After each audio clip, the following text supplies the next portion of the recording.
How hard is it to become a police officer? How many open positions are out there specifically for entry level candidates? Let's discuss.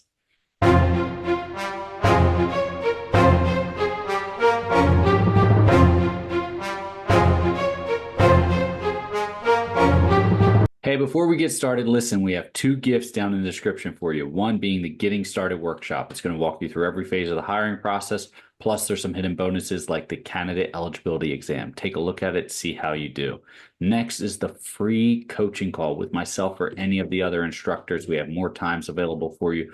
Go down there, use it. It's our gift to you. Now, what do we do with candidate availability, or should I say candidate positions? It wasn't long ago, a few years back, that there was, 4,000 candidates applying to 100 positions available. And, departments had to really go through and weed them out. Inside tip, there's still way more candidates than there are positions. But the issue that we're having right now is that the positions have caught up. And what do I mean by this? So instead of a thousand applicants applying to 100 positions, you have 1,000 applicants applying to 500 positions, right? Or you have 10,000 applicants applying to 2,500 positions. It just depends on the department, their size.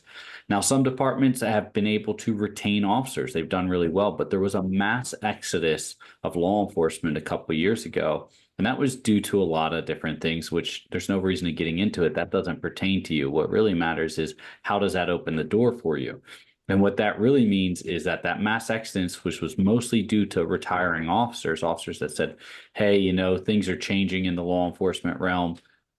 I'm at retirement age. I was going to stick it out for another 5 years, but I'm just going to retire. And then you had all these mass retirements come up, and all these officers just, decide to take their retirements. Well, the departments weren't equipped to kind of rebuild their force with that mass exodus, that mass retirement. So they went into this situation where they're still using their same retirement practices. Now they are trying to change, they're trying to get up to speed, but they're using their same excuse me, not retirement, hiring practices. They're using their same hiring practices to try and get in more candidates. And it was barely working when they were staffed, let alone behind the curve now. So you have a department that, normally has, let's say it's a department of 500 officers, and normally they have a turnover of maybe 10%, right? So any given time, 500 officers, any given time, they need to replace 50 officers at any given time. That's 10%. Well, now they need to replace 40 officers, 40% of officers, excuse me. So that could be 200, right? They could have 300, they could have a billet for 500 officers, but only have 300 officers in there right now. Well, that's great for you as a candidate. That doesn't mean that the standards are lower. No, by no means is that the case, but it means that they're willing to consider more candidates now because they have to fill these billets. Now, you've heard me say before that unfortunately, doesn't matter all the billets in the world, doesn't help them with their backlog in the academy. If they can only fit, 50 people in the academy, that's all they have to work with, right? So that's all they can do. So 50 people in the academy kind of leaves you to the understanding that, hey, they can only hire 50 in a cycle because that's what they can get into. And now some departments are upping how many academy classes go through, right? Maybe they run them on a staggered system, much like the Federal Law Enforcement Training Center, right? They have 6 classes going through any program at any given time, and they just have them on a staggered, graduating 3 or 4 week schedule. Other departments, local, state, are looking to get into that or have begun doing that in a way to kind of bolster numbers. But you also had a decrease in applications, not a lot, right? There's still plenty of people that want to get out there, but instead of having 1,000 applicants, maybe you have 800 applicants at this point in time. So you have 800 applicants of people that are truly dedicated to pursuing law enforcement, such as yourself, right? That are saying, hey, I can make a positive impact in my community, right? I can do good out there. I know I can help people. Those are the individuals that said, hey, we're still going to apply. And the other 200 or so out of that thousand were individuals that were saying, hey, I think this would be a good job because of the benefits are good and it really will benefit my family. There's nothing wrong with that. And that is perfectly fine motivational factor. However, we see that those individuals that everyone that has continued to apply has those motivational factors as well as the commitment to serve from what we've seen from our statistics. So once again, if that's your motivation, you know, I'm not putting you down. I'm just saying you probably, and you're still applying, you probably still have more underlying motivation than just the benefits that go to you and your family. So now you have all these applicants, right? So you have 800 applicants for, you know, for 400 positions, right?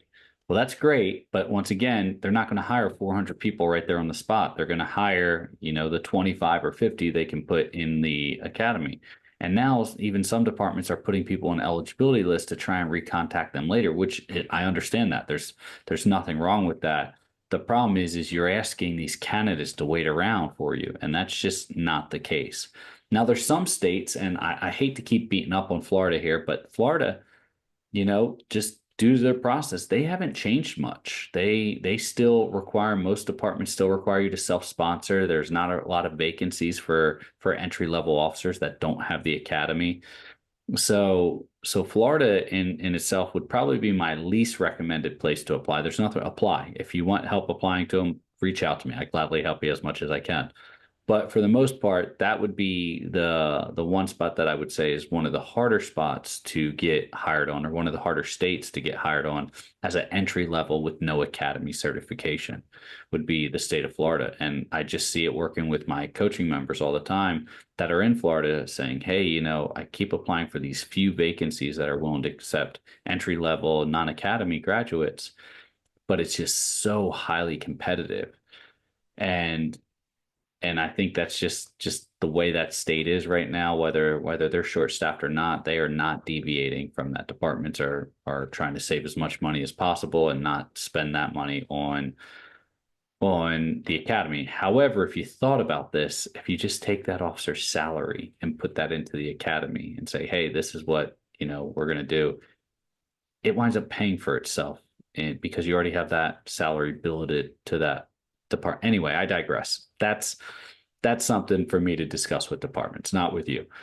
Regardless, so you're going in and you're applying, right? And you're saying, hey, why is it difficult for an entry level to come in, and why is there limited availability, right? And once again, the bottleneck comes to the academy. It comes to how many billets they can hire on that cycle, you know, especially if it's a shared academy. If it's a shared academy, such as a community college where the departments are sending you, other departments are sending people there, right? Even if it's their own academy, maybe they can get 50 people in a class at any point in time and actually test them through, and maybe they can run a staggered schedule. But at the most, say those larger departments are short 1,000 officers at the most, you know, if they run it quarterly or if they run it staggered, you know, maybe you're getting what, I don't know, 200 to 300 candidates through the academy, or into the academy a year. And then with that, you still have turnover from your actual department. So it's kind of right now their system is to try and play catch up. How does this benefit you? So take the consideration that you need to go through the hiring process, right? There's no way around it. Just because that's the case. Some departments have not lowered their standards, but have removed things that they don't feel is 100% necessary, such as say the written exam if you have a college degree, or the PT test if you have to pass it right before you get into the academy anyway. They're saying, why are we going to make them take 2 PT tests? We have to get them through the hiring cycle, and then, you know, we'll run a fitness training throughout the hiring cycle and then make sure that they can pass the entrance exam into the academy. Great concept, right? Does it streamline the process? Maybe. Is it saving money? Probably actually costing you more money to run a system like that. So using that to your advantage, yeah, you can do that. But as for a department saying, hey, we're getting rid of the psychological, the polygraph, the board interview. Now, not every department has each one of these specifically, most of them do, right? But some departments won't do a board interview, or some departments will only do a chief's interview or a sheriff's interview. It just depends. But collectively, they're not getting rid of these hiring processes, right? So you're going to take a polygraph, you're going to take a psych exam, you're going to do a full background check, right? You're going to go through the medical review, you're going to have some type of interview process, and then you're going to have some type of testing, whether that's physical, written, or both. So at any point in time, how do you leverage this? How do you leverage the what's going on, and why does it keep seeming like there's limited availability? It could be where you're applying, right? The area you're applying. If you're applying to a more suburban area where officers really like their departments and they don't want to leave, you don't have that high turnover that was there before. And maybe you only have a couple billets. Same in a rural area, right? If you apply to a rural area that doesn't have a lot of staff, right? They're not going to have as many open vacancies because they don't have the staffing numbers for it. If it's a department of 10 people and you're waiting for this one department to open up because it's your dream agency right around the corner from where you live, I understand where you're at with that. But at the same point in time, you could be waiting around for a year or two before they get a vacancy, right? I saw this in the Park Service a lot, especially with seasonal law enforcement, is individuals would really want to work at a certain park, and then they would wait to put into only that park when that park opened up. And sometimes it never did, or sometimes it would, but then they're competing against 200 people for two positions for seasonal law enforcement. So it's one of those things is, don't put yourself in a position that the odds are against you. Now, what can you use to better your odds? That's a department audit, right? All my coaching members, what I advise them to do, they don't all listen, but what I advise them to do is identify 3 departments, no more than 3, right? Because you don't want the departments that are later down the line to not actually consider you. And then if you do need to use them later on, you've already kind of applied and you're out of that cycle. So identify 3 departments, doing a department audit. 1, does it meet your financial needs? Add 15 to 25% to whatever the base salary is, because you're going to get incentive pays, you're going to get differential pays, you're going to get overtime pay. Next is going to be your obtainability and eligibility. So obtainability is the department is currently hiring, right? They are within commutable distance, or you're willing to relocate to them. And then your eligibility looks like this: is you don't have anything that will disqualify you. There's no age restrictions they have. There's no substance use that you would get in the way of that's listed. They don't have a requirement for an already academy graduate, right? That would be an immediate DQ if you don't have the academy. So you're eligible. Make sure you're eligible. And then number 3 is make sure you support their mission.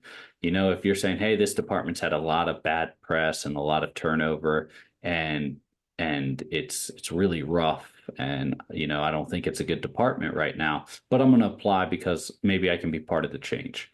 It's going to be very difficult to change anything your rookie year as an officer, especially if you're a motivated individual. Then you're just going to kind of get depressed about it and you might not stick with it. So identify those 3 things, right? Does it meet your financial needs? Because it is still employment, right? Is it obtainable, and are you eligible? And then number 3 is, do you support their mission? If you can say yes to all 3 of those questions to a department, you would be willing to accept a position with that department. So identify 3 departments that you can say yes to all 3 of those questions and apply to them. If one department tells you no or removes you from the process, go down the list of departments you have, do another department audit on it, make sure it's a yes to all 3 questions, and apply to that, and keep 3 in rotation at any given time. I've seen this work for a lot of my coaching members, for the majority of them actually. And what it does is it gets them hired so much quicker, opposed to a hiring process taking 6 months to a year. I'm seeing them getting hired on with departments in 4 months and under in some cases. So that's the tip, that's the trick, right? That's the gold I'm going to give you on today's video or today's podcast, if you're listening, is go do a department audit, identify 3 departments, keep 3 departments in rotation at any given time while you're applying through the process. And this will really help you. And then as for those limited availabilities, you're going to be able to keep those departments going as soon as they open up if you have an open vacancy. If not, doesn't matter. You're still in the process with 3 departments that you want to and will work for. So keep that in mind. I hope this helps. Remember, those gifts are in the description. The Getting Started workshop, it's going to walk you through every phase, plus those hidden bonuses to include the candidate eligibility exam. And then the next one is the call request with or the free coaching call with myself or any of the other instructors. We'd be glad to walk you through, help you along in the process in any way we can, give you whatever guidance we can on a call. Stay safe, and I'll see you next time.